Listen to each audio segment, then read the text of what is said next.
So for the person that's in that right now, who's struggling, who just cannot find the passion or the love to move on a regular basis, like what would you say? I just think there's so many ways to do it, and you have to find the one that you enjoy and you look forward to. And like, I don't look forward to every workout. Some of them are really hard, especially if I'm training for high rocks and I have to hit a track session. I dread that session, but most of the workouts I do really enjoy and I look forward to doing it.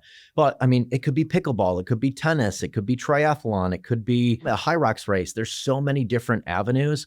And I think it's finding the one that you enjoy with the people you enjoy being around. You don't have a high barrier to do it. You know, if the gym is an hour away, that's a pretty high barrier. So finding something where it's accessible. I mean, this is why I moved to Colorado, because I fell in love years ago with biking and running, and I wanted to be in a place where the sun was shining all the time and there was massive run and bike community. Same with Austin. Like, there's a massive running and bike community here. Our house is, you know, right next to all of the trails. The gym is a 4-minute bike ride for me. So I've designed all of these things so that they're really accessible to me. I mean, once you find those things you enjoy, make sure that they're accessible to you. An entrepreneur straight out of New York City, Michael Chernow. What's cracking?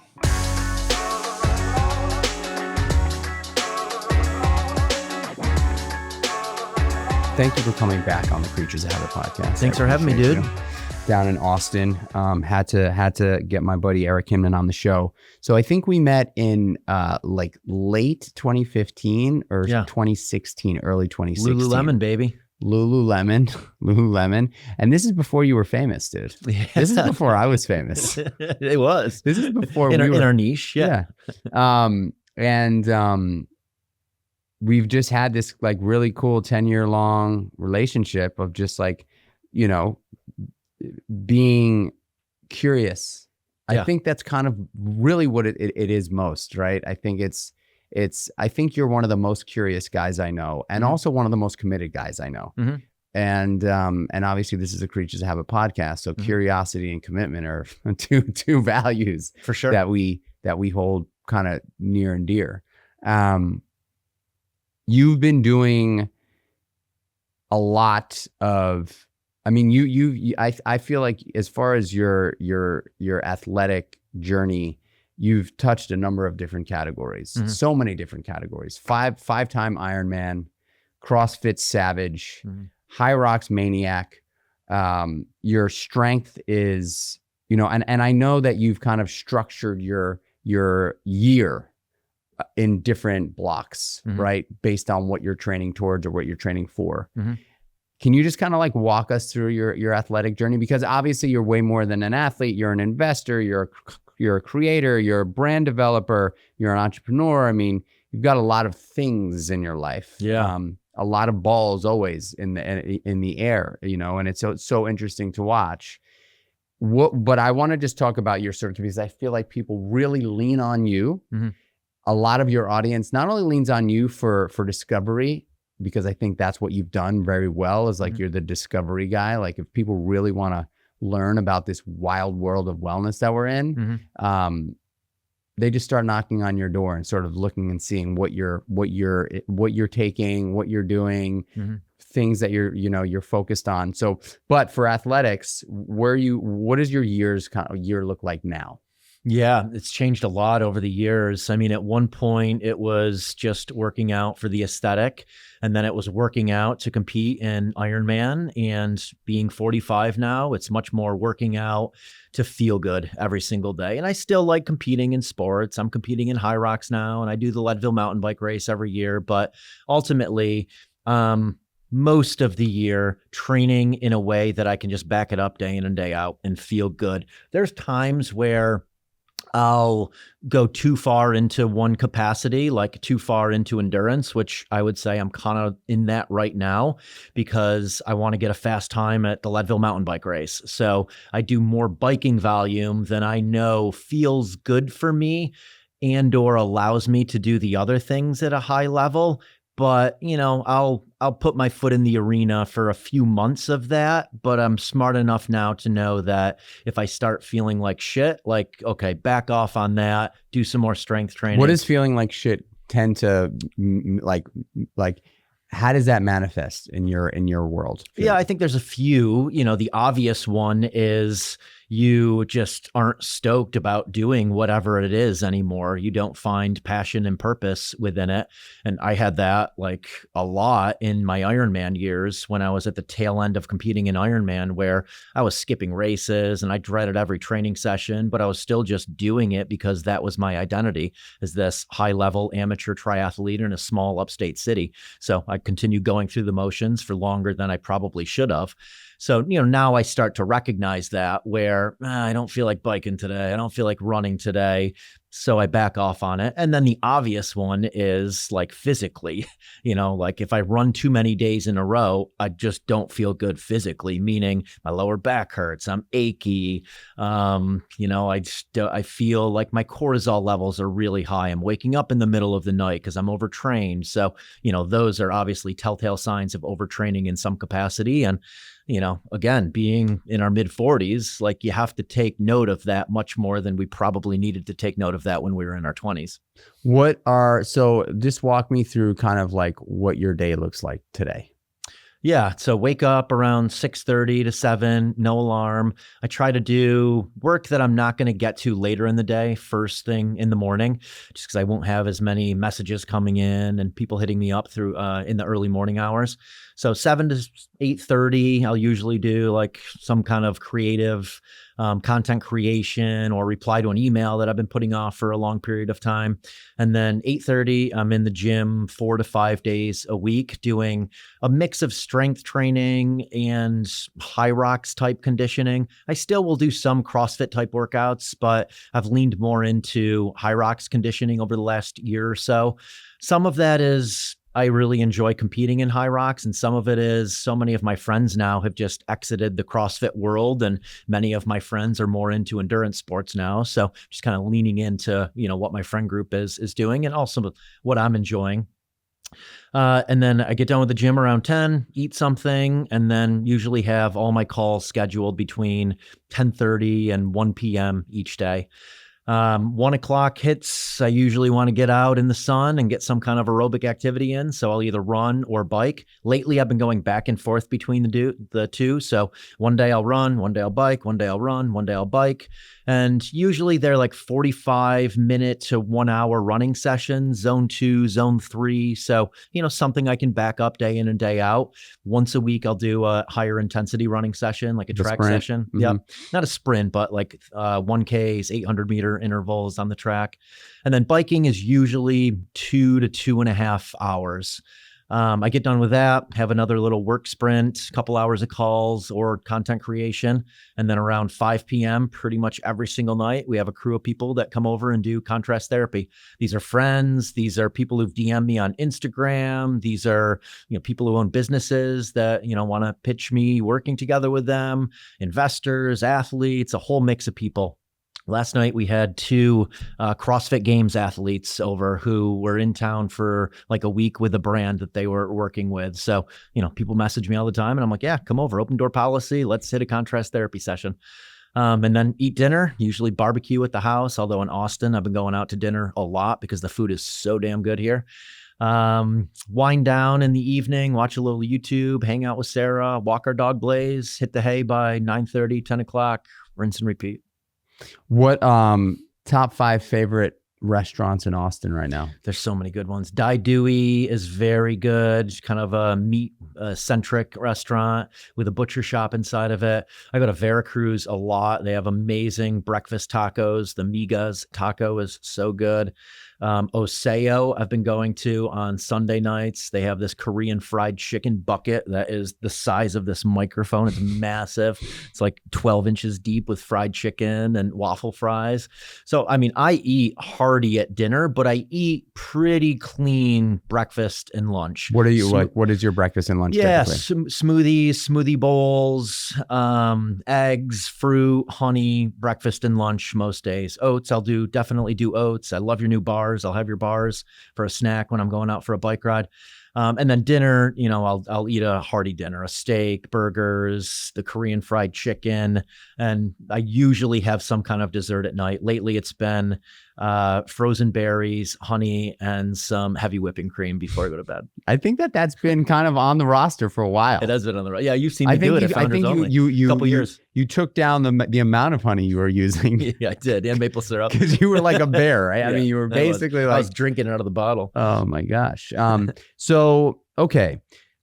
In terms of so you've also built this massive sort of brand business, right? Where you work with a lot of brands, not only on the content creation side, but you really help these brands consult. You get the brands in front of the right people.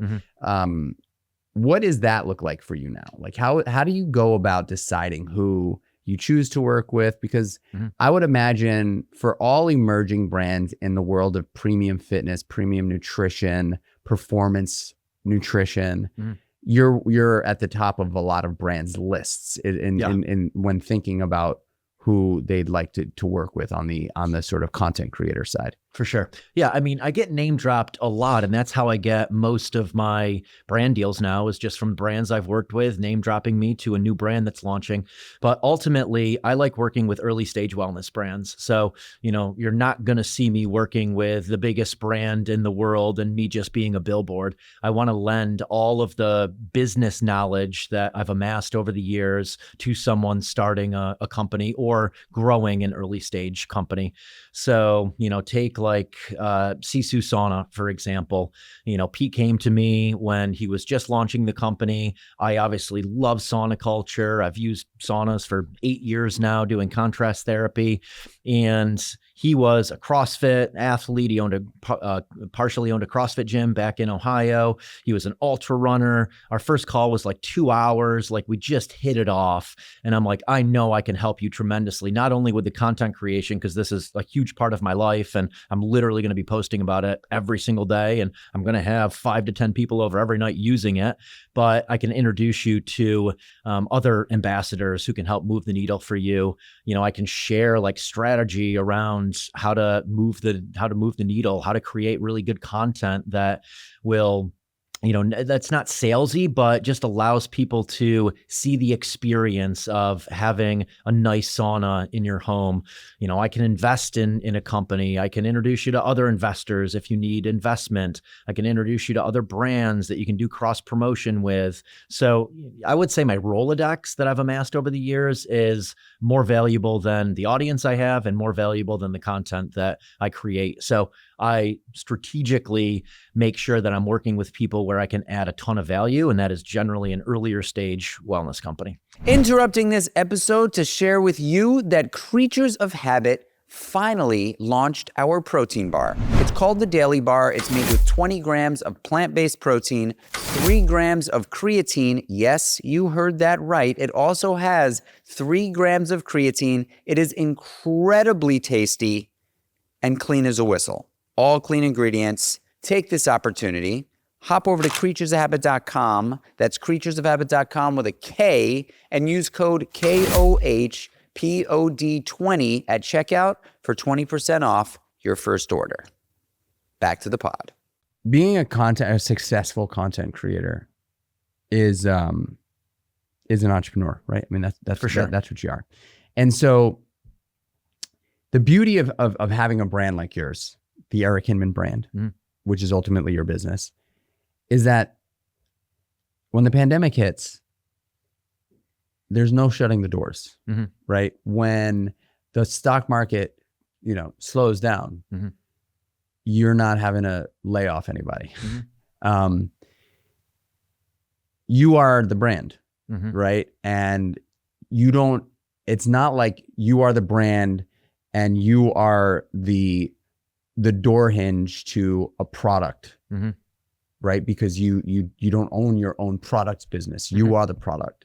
And so no one can take you away from you. No one can take your brand away from you. And you have been one of the most successful from people that I know in doing that and building that. And I'm sure that there's been moments where you're like, oh, let me just check myself here. Let me slow this down. Let me beef this up. Let me turn up the volume here, turn the volume down here. I'm sure that you've experienced all sorts of different stages and categories. But where you are right now, like, how do you feel about the business right now? It's changing a lot. I mean, where brands get ROI has changed tremendously. I feel like social media used to be much more about brand building and just organic posting and sharing how you're using those products in your life. And now a lot of it is whitelisting, where brands are sponsoring content through the creator's feed so that they can see, direct correlation of ROI on the ad spend that they're putting behind that creator. So, now I feel like I'm shooting different content based on where it's being posted, who it's being posted to, who it's, who the brand is. And, organically, I'll still be more of a brand builder where I just share how I use the Sisu sauna within my life. But then for the whitelist ad, they want a direct response ad where it's like, I had this problem, here's the solution, and then here's the call to action. So I just feel like you have to be more dialed with like where the content is going so that you're providing a return on the brand's investment. It's still the Wild West. I still feel like many brands like don't know who to work with, don't know what the right content is, don't know what to put paid social behind. And, that's another hat that I wear where I inform them of, hey, here's what's worked for this brand that has grown really fast. Like this is who they worked with for paid social. These are the type of ads they ran. This is what they're doing for events. This is what they're doing for brand building. These are the creators that work well for brand building, just kind of like helping them navigate this rapidly growing industry where marketing dollars just continue to flow into and take away from, TV and radio and billboards and a lot of these things where you just can't really track the metrics the same way that you can track it with social media.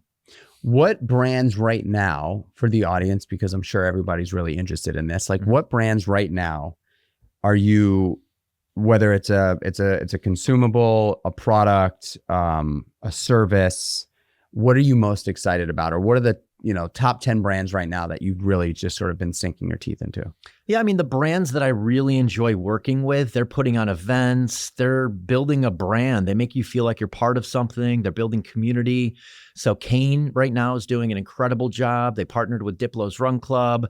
They do a lot of different community events. They're participants in run clubs and they go to marathons and they're just popping up all over, 10,000. You and I have worked with 10,000 over the years, and 10,000 is like really back in the mix, popping up at High Rocks events. And they just got this 10,000 branded truck and they're going around New York City and doing assault bike challenges. So I really like brands that do the in-person events, and obviously they're getting awesome content out of that.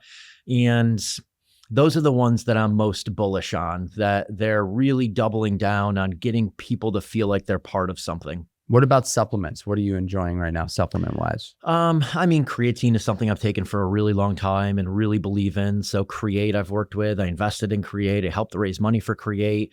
They're doing a great job with their paid social. And, they're obviously riding this creatine trend up where, everyone now is talking about taking creatine instead of just the bodybuilder, the person trying to gain strength. The brands that I'll invest in oftentimes are like high quality revenue brands where it's a really sticky product. So let's say like a sleep supplement where it helps you sleep better. If you take something and you sleep better from it, you're going to subscribe to that baby. So I like companies like that because if it's not a repeat spend or a repeat revenue company, it's going to get more and more costly for that company to acquire customers. So I like the repeat spend companies that have just a long-term value. Subscription businesses where there's a feeling associated with the product that you're taking. Do you want a bar? Yeah, let's do it. What do you like better? They're delish, the peanut butter. Thanks. You crushed it with these. They taste great. Thank you, man. I think this is, I obviously love Meal One. I love Creature Sleep. I am deeply in love with the Daily Bar. I mean, bars are huge because they're so convenient. The oatmeal, like I have to prepare it the night before to have it the next day. A smoothie, I have to make it. Bars are just so convenient. And you can, take it everywhere. You can have it in your gym bag. You can have it in your car. So it makes a lot of sense, that people would subscribe to something like this, to have them in all the different places when they might want to snack. I feel like they should be in all the gyms. Yeah. Airports, dude. I feel like airports are a massive opportunity for wellness brands. airplanes. Brand building predominantly, though. You're not going to make money there. It costs so much to get it in. Costs a lot. Yeah. But I mean, if you get the customer from the airport and then they subscribe to that's it. So you spend how much time now in Austin? We're going to do October through mid-April in Austin, and then we'll go back to Colorado mid-April through October. And do you rent out your place in Colorado when you're here? Yeah. Renting it to a couple from 30A, which is a beautiful place in Florida, on the Panhandle. They wanted to be there for ski season. It's a friend of a friend, awesome people. So they're there for 6 months so they can ski in the wintertime. And then when we leave Austin, we'll rent our house here as well. The house, it's 2 houses that we have here. We rent one long-term to my videographer. And then the house that Sarah and I are in, we'll rent to a friend while we're back in Colorado. Do you have, so I know in Colorado there's, it's called Iron Mountain, right? Like Muscle Mountain. You have a really incredible sort of workout setup right in your backyard. Yeah. Do you have that here as well? We do. Yeah. You got to come over after this. Oh, really? Yeah, Muscle Mansion is what we're leaning towards calling this one. You'll see it's a pretty big compound because of the 2 structures on one property, but we just got a full gym set up on the 2nd level of it. So it's up on like a patio. And what's in the gym? Full rack, Nike Strength, full set of dumbbells, full set of kettlebells, a box. And then we have the Normatec zero gravity chairs with Normatec boots, a red light panel, a TV. It's a vibe.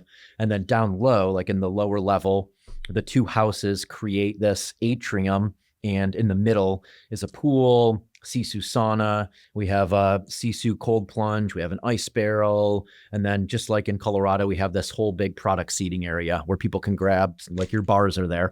So people come, they can load up a bag and try a bunch of new things. And then we have 4 coolers, 3 branded coolers and 1 regular cooler with all sorts of different drinks in it. You've been doing this for a long time, man. This fitness thing and sharing your life, with the world, basically. Mm-hmm. What have been some of the greatest learnings that you've had? Like, if you had to write a summary, mm-hmm. what would you say? Like, what would you say some of the greatest learnings that you've had along this journey? Yeah. So I spent my 20s chasing opportunity, which I think is necessary. I went door to door selling insurance to businesses in upstate New York and a lot near where you live in the Catskills. And I was chasing, and by building an audience and by honing a skill and by being super passionate about one thing and exuding that positivity about it to, hundreds of thousands, if not millions of people, now I've attracted so many opportunities into my life because people have been following along the way for years and years and years.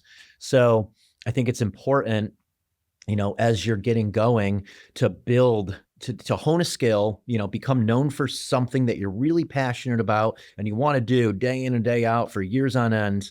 And once you do that, you can attract opportunities into your life. I'd say that's one of the biggest learnings because we didn't have social media in my 20s. So there wasn't this way to build an audience to attract opportunities. And then the other would be, whenever I go somewhere, I'm always amazed how many people reach out to me. If I'm in Croatia, I have people in Croatia that follow me and they're recommending restaurants and inviting me to stay at their house when I'm in Croatia and recommending mountain bike trails. And I think that's so freaking cool. For every negative comment I get, there's 100 of those positive ones. So, it's been so worth it, even though as your audience grows, you get treated more and more just like a public figure. People don't have empathy. And if they see an ad that I'm running, they're going to comment negatively on it. And you develop a thick skin to that. But, generally it's like lots of people that, reach out to me whenever I'm traveling through different places saying, hey, can we hit a workout together? I'm passing through Austin. Can I hit a sauna session? And I've literally met tens of thousands of people because of social media, like in person, not just having a DM exchange. Like, that many people have been to one of our homes or hit a workout with me from social media. So I think that's pretty cool. What when you read a negative comment, a hater comment, mm-hmm. has your self-judgment evolved over time, or like how do you appreciate that now? Yeah, it's definitely evolved over the time. I mean, it's crazy how one negative can offset 200 positives. You know, you read that one nasty comment and you're like, damn, that sucks. Like, why do they hate me so much? But you start to realize again that you're just treated as a public figure. You know, that same person would never say something to you in person in a grocery store. Right. It's just because they saw something online and something triggered them and, you know, they put their comment out there. So yeah, I've learned to just accept that at some point you become just a public figure. And when you're a public figure, empathy kind of goes out the window. What have you seen the most success in like what have you seen trending in social media right now in terms of like what people are most engaged with? Storytelling. I mean, I saw you just did a post recently sharing your story of, you know, when you were addicted to drugs and alcohol and getting into fights and, you know, then just kind of the progression along the way. I think many people see someone on social media and they're just like, damn, like that'd be so cool to be them, but they don't know their backstory. You know, they don't know that like, yeah, I was overweight in my 20s and I went door to door selling insurance to build this foundation, to have the freedom and flexibility and money to start taking risks on my own. So I think storytelling and sharing the background of your story is always going to perform really well. And then like your opinion on current events, that's definitely doing very well right now. Like, you know, the new food pyramid just came out. So if you were to do a video on that new food pyramid, it's probably going to do really well because it's a current event. And Instagram seems to be really favoring people's opinions on current events at the moment. But I feel like the algorithm continually changes and, you know, now it's favoring really good content. And I think that's good and bad because I think it's going to go too far with people trying to be too outrageous. That's what I see right now. And that's not replicable. And oftentimes I wouldn't say that's real life. So I think we'll get to a point where everyone is just trying to be too outrageous. And when you say outrageous, like give us an example. You know, just like sharing a scene that isn't realistic, you know, like let's say Jake Paul, for example, you know, like just millions of dollars on a private jet. And of course it's going to get my interest and, you know, it's cool. He can do that, but you know, that's something outrageous that is just done to get your attention. And obviously so much of like the YouTube thumbnails, like you got to be outrageous with a YouTube thumbnail to get people's attention. And I just think that everyone is trying to do that now. And we're going to get to the point where that becomes saturated and then it comes back down a little bit. Mm-hmm. I mean, I like adding value. I like doing things where I feel like I've added some value. And of course, I'm going to weave in brands that I work with into that. But ultimately, like instead of just being outrageous, I want to either add value or evoke some kind of emotion in people, whether that's laughter or more often inspiration is the emotion that I'm hoping to evoke in people and just get people moving because it benefited me so much in life. And I like sharing my story around how building my life around wellness protocols, you know, benefited me so much. And I just want to feel good every day and make other people feel good. Eric Hinman, burgers or pizza? Burgers. Goonies or Stand By Me? Ooh, Goonies. Sinatra or Biggie Smalls? Oh, Biggie Smalls. I just figure I'd break that up a little bit with a little quick fire. What does your wind down routine look like?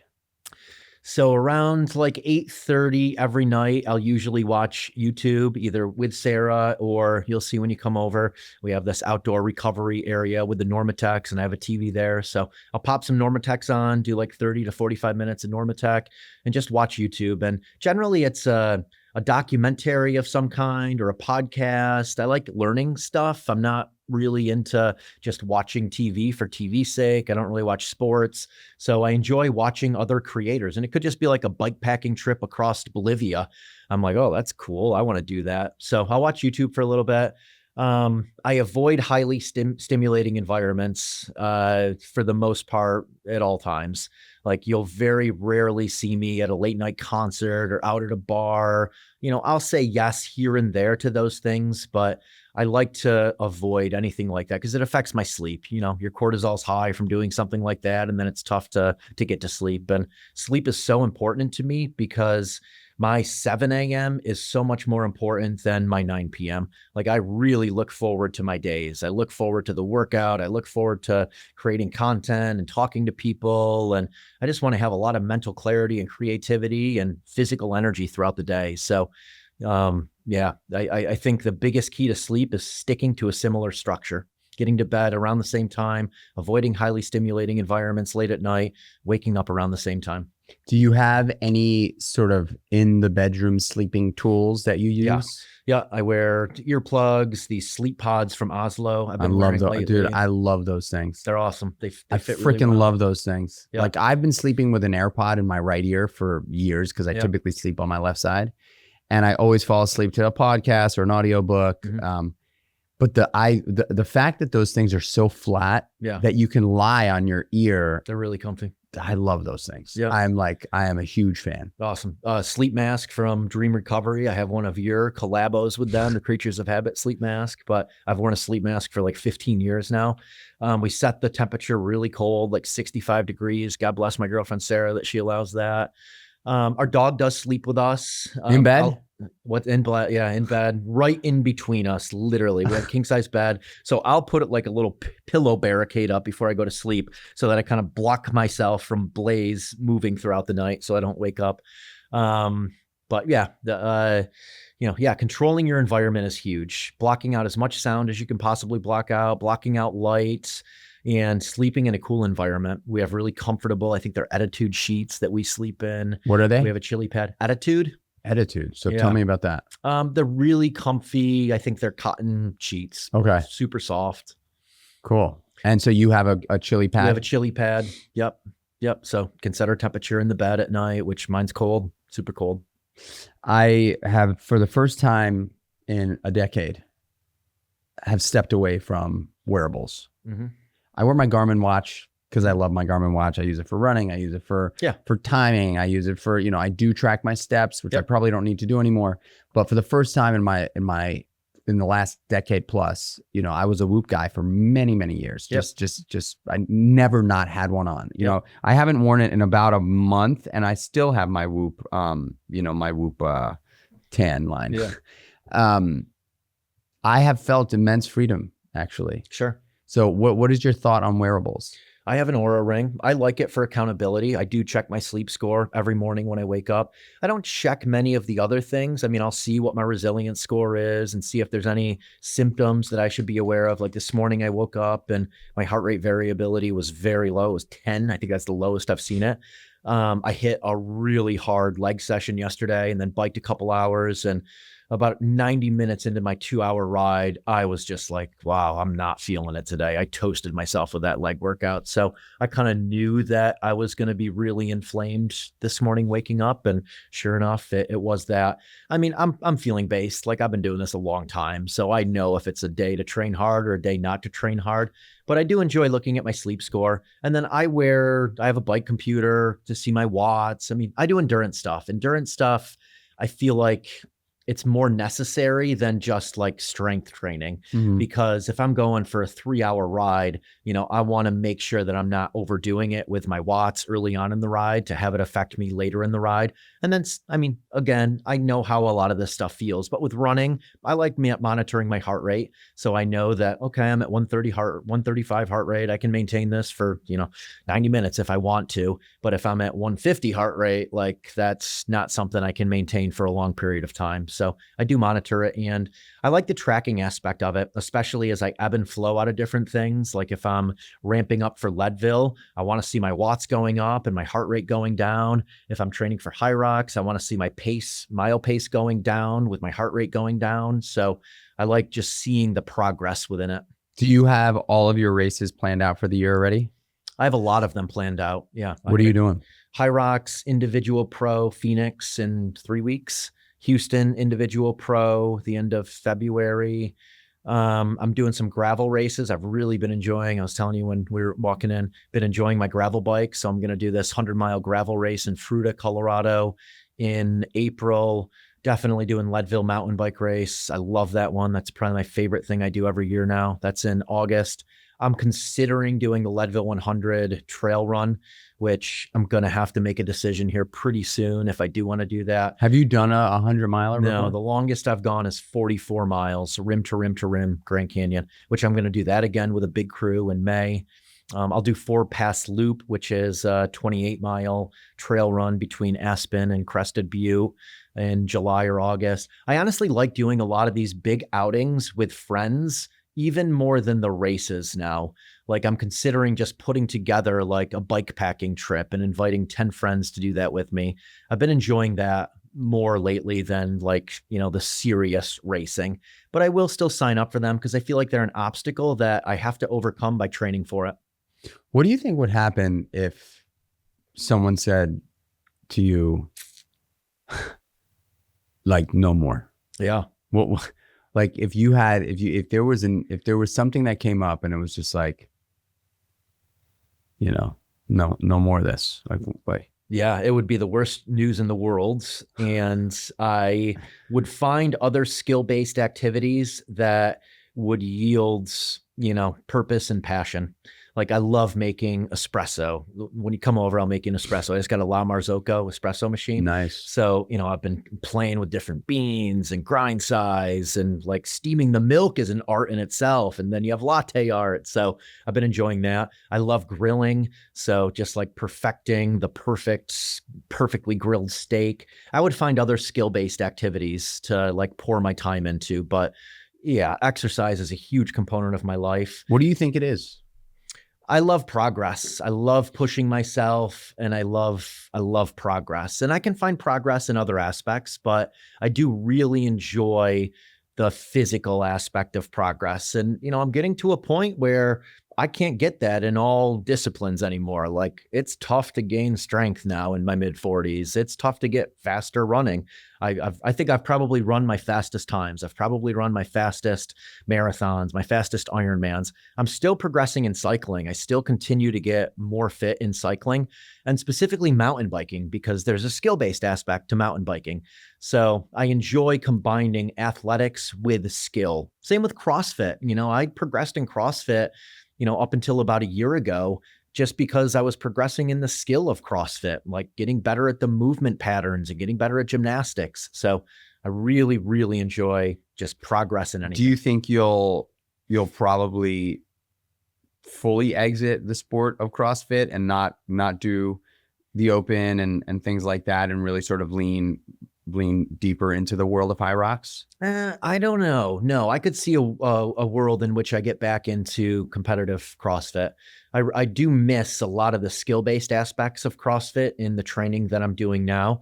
I'm just so endurance fit at the moment, kind of coming off of all of the Leadville training, that I want to run with this endurance fitness while I have it, knowing that for me, that's mentally hard to shift into the endurance.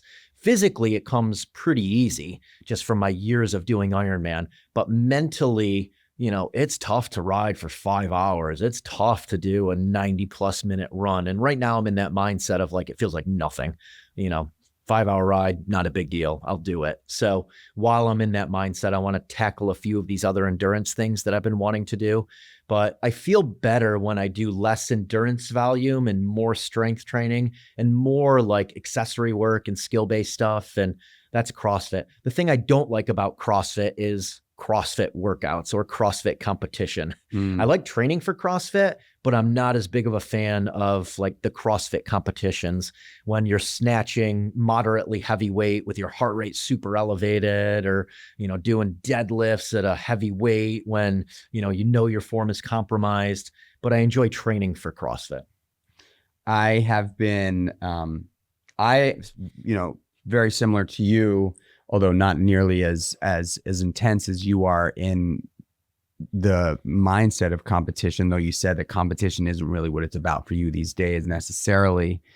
But I have really sort of changed my whole philosophy on training. Sure. And I have similar to you, like I want to train to feel good. There's a big part of me that also really, really needs to look good. Like I really enjoy looking good, shamelessly. But in terms of like I'll do 2 or 3 high roxes this year for fun, complete fun. I'm not going to put all this energy into training for it. I love strength training, banging the weights around, and I love sprinting. I love those 2 things. Those are the 2 things that I feel like if I can do those 2 things, if everything else was ripped away from me, if I could do 10 45-second sprints with a minute and a half light jog in between and bang the weights around for an hour and a half, 5 days a week, like for the most part, I feel pretty damn good. I'm getting if I get those 10,000 steps a day, like I just feel good. Yeah. I feel good.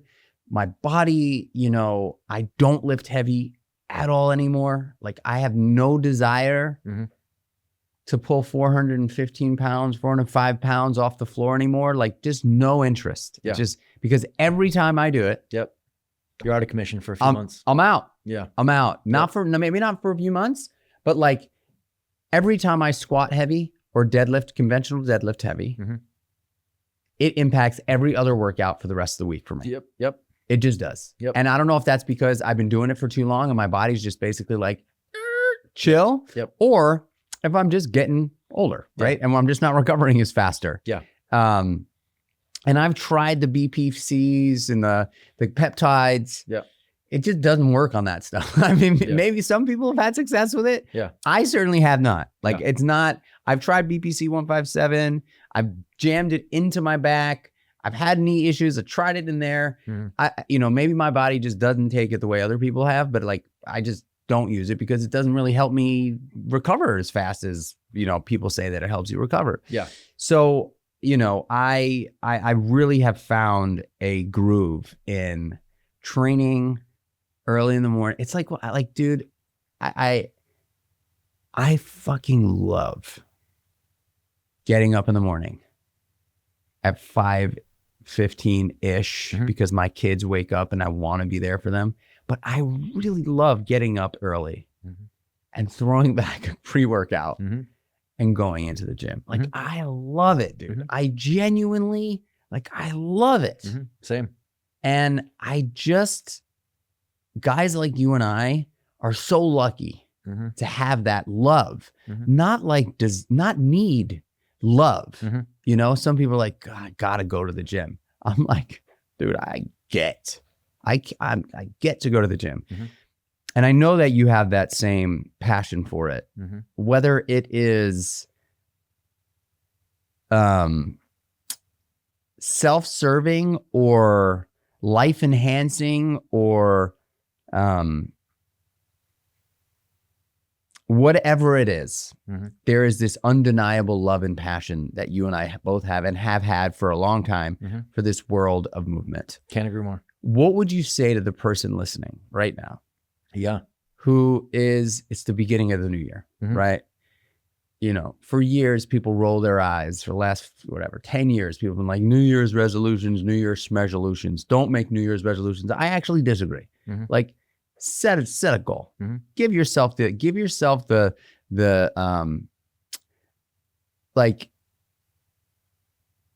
hold yourself accountable to something. Why the fuck not? Why wouldn't you?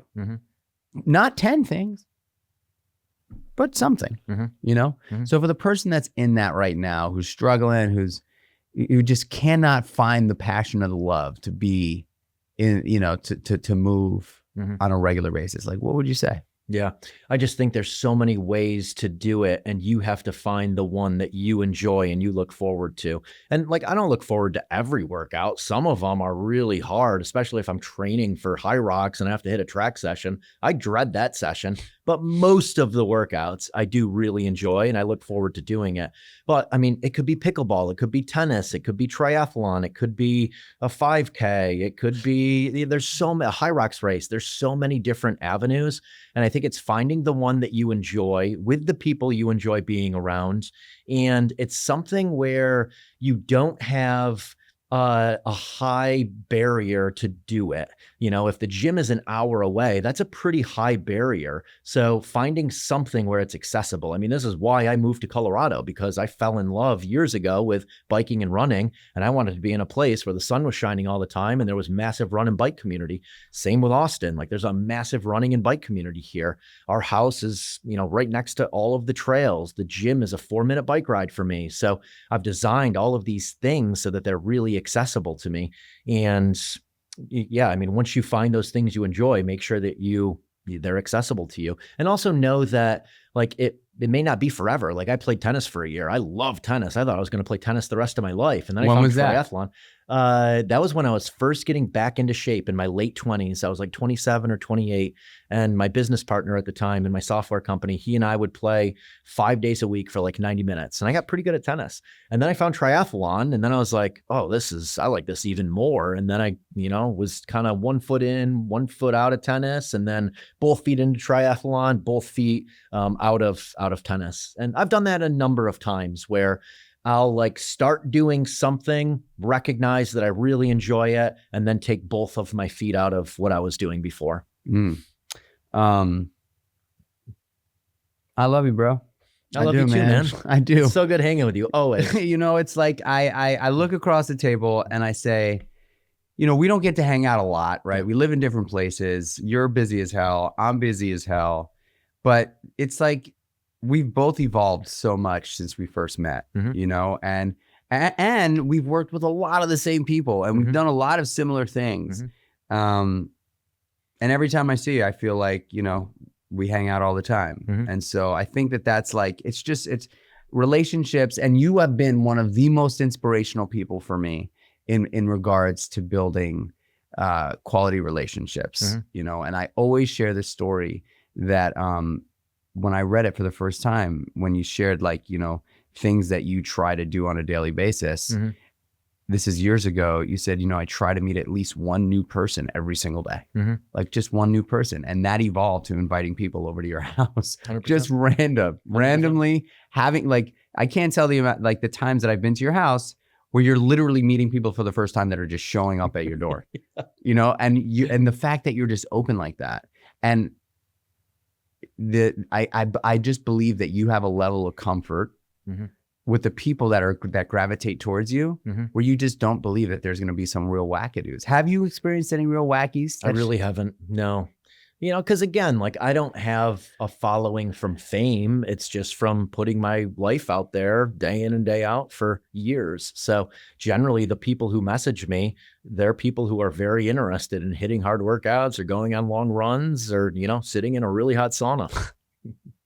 I remember being at the the first Running Man event, which was arguably, if not the best, one of the best. It was awesome. Such a great event. And there was probably 1,000 people there. And I met so many people, but a lot of people knew me, and, you know, from social media, and I knew people from social media that I had never met in person. But there was something that was so obvious at that event that I don't know how common would be outside of this world of people just trying to be better, right? Like the world of that we spend a lot of our time in is this world where people genuinely just are looking to be better, right? And it's not like, oh, I've got to be the best. It's just like, no. Like, I'm trying to grab the bull by the horns and live my life to the fucking to the greatest potential it has, right? Like, every day is an opportunity to just hold on and push forward, right? 1,000 people in the middle of nowhere. There was not. I must have met everybody at that event. There was not a single attitude at that event. Not a single person that wasn't just stoked and fired up and like-minded. And I left my bag with my wallet, my keys, all my IDs. Like, I literally left it on a chair in the middle of a field with 1,000 people walking around. I left it there for hours. And I would go back to it every once in a while. I just make sure, dude, like, the world that we live in there's such great people, such great humans. Agree 100%. You know, it's like, it's rare. And I don't know how we get more people to I think we're cultivated in the United States of America, groomed in the United States of America to believe that you have to touch it in order for it to bring happiness. Mm-hmm. You have to be able to touch it. Mm-hmm. That's like what we're like as kids, growing up in the 80s. It Mm-hmm. was like things are joy, Toys and joy, Mm-hmm. right? It has to be visible to the eye and something that you can touch. Mm-hmm. That is typically man-made of some sort. Mm-hmm. And like, we also believe that success has all to do with like, money, cars, the house. Yeah. And I just don't know how we can change that, because it's not true. Mm-hmm. It's not true. Yeah. I mean, that was what I realized in my late 20s, that I was just chasing the wrong things. But when I went for a run, I felt so good after the run. And I'm like, well, why am I just buying more suits and ties and trying to make more money when I feel my best after I go on a 4-mile run, and a month later I can do a 5-mile run? People, I used to like kind of like be ashamed when I first started to realize that too, after 10 years of it being in the restaurant business, opening businesses. And really, I'd never done it like for the money. The money was never like the North Star for me. But ultimately, being in the business was very, very important to me. Mm-hmm.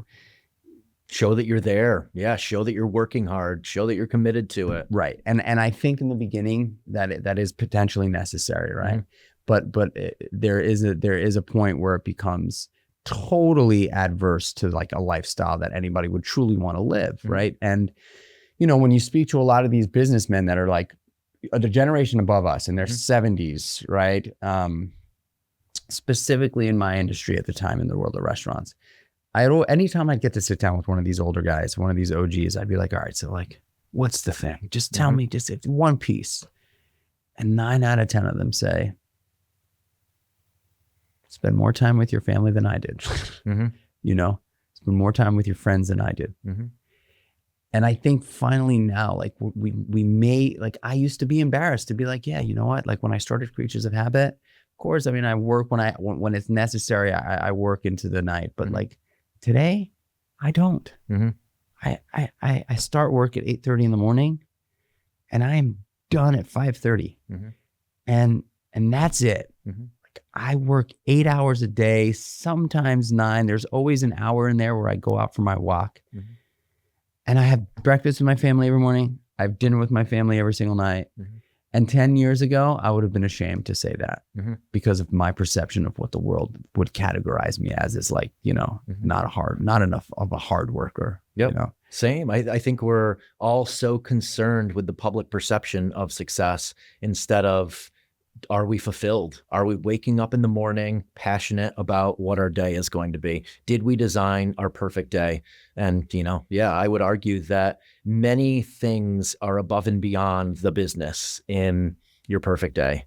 It's getting outside, being in nature, having incredible conversations with people, spending time with your family, progressing in skill-based activities that you really enjoy, eating quality food with really good people. Like there's just so many things that I put above and beyond making more money and building my business that I fill my day with. And I would argue that your work day, a lot of it is probably based around your passions.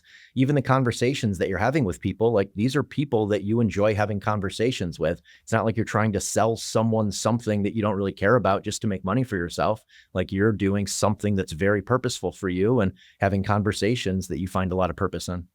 I'm working right now. Yeah, exactly. It's work. I'm working. I'm working, right? True. Well, I mean, this is cool because something like this, once you have an audience, just like money, the compounding effect of it is incredible.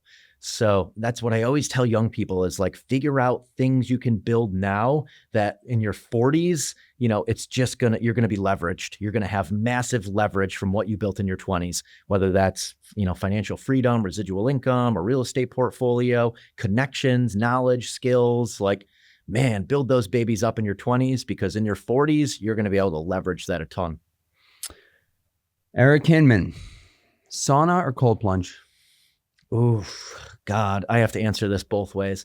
if I only could do one for physical benefit, I would pick cold plunge because I feel like in 3 minutes you get so many benefit. But I love the sauna because of the sauna conversations I get to have with people. So that's a really, really tough one. I guess I would say sauna because I get the physical benefits from sauna and I get that community time, awesome conversations, meeting new people. So it checks multiple boxes. Running or biking? Biking.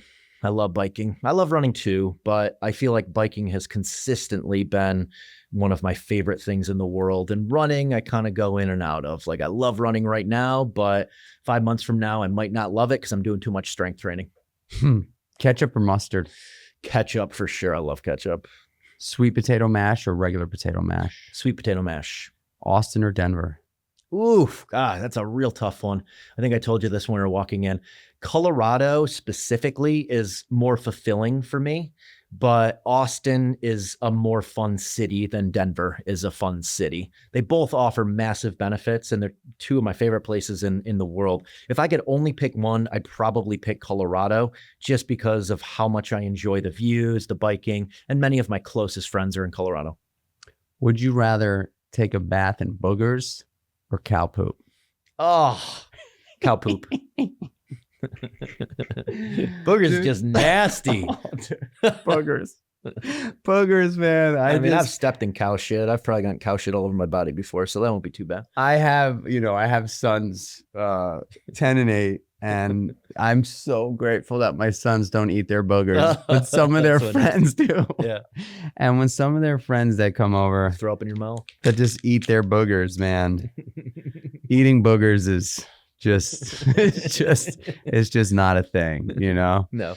Dude, this is so much fun. I'm grateful for you. I'm grateful for our friendship. Likewise. I'm grateful that you came to see me. I'm so stoked that I'm in Austin for another 6 days where I get to hang and come over for some sweat sessions. And I think we'll have some people over on Saturday, right? To just, I don't know what we'll do, but it's not like a formal thing necessarily, but I got a bunch of bars coming to your house. And, awesome. you know, I'm Can't stoked, wait, man. Love everything you're doing, man, and appreciate our friendship. Friends, family, you know Eric. Of course, you know Eric. You listen to this podcast, you know Eric, and you know he's easily searchable at Eric Hinman.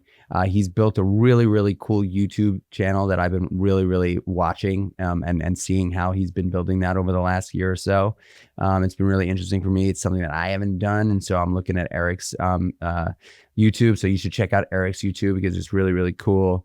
The guy is just, you know, he's just the total package and a good friend and a really inspiring person that's really helped a lot of dudes, like helped a lot of dudes sort of find their way.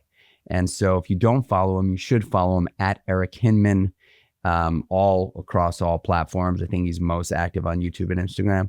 And yeah, just like, you know, share this podcast. Share this podcast with someone who you think can use a little push in a new year. Someone that wants to just hear from a guy who has really been successful in a lot of areas in life, but make sure that his health and his wellness and his relationships are number one priority, right? Like he's been successful in business, in a number of different industries. But if you look at a 45-year-old guy that looks like him, you know that this guy is like putting his money where his mouth is when it comes to taking care of himself and making sure that is his priority. And I think in the new year, exposing that lifestyle is really important because a lot of the times we tend to put ourselves at the bottom of the totem pole. And by the way, that doesn't benefit anybody, specifically you or the person that does that. But like us being at the bottom of our totem pole means that we're not showing up in a way that everybody is going to appreciate our existence. You know, being a father and a husband, business owner, you know, like I want to show up. I want to show up as the guy who is the top of his totem pole, because everybody appreciates that guy a lot more. Not in a conceited, cocky, selfish way. In a way that says, "Oh, this dude sacrifices and takes care of himself, and he's showing up in the way that people appreciate." So share the podcast. That's the rent I ask you to pay for this son of a bitch. And yeah, 5-star rating and a review. Wouldn't hurt if you're feeling super generous. I love you. I appreciate y'all. Until the next one. Peace.